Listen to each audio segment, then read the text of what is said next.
తెల్లవారే వెలుగు రేఖలా పచ్చ పచ్చ పచ్చి మట్టి బొమ్మలా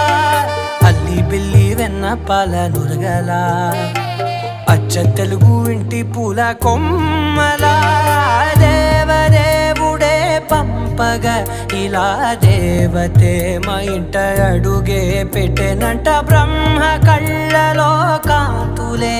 మా అమ్మలా మా కోసం మళ్ళీ లాలి పాడేనంట.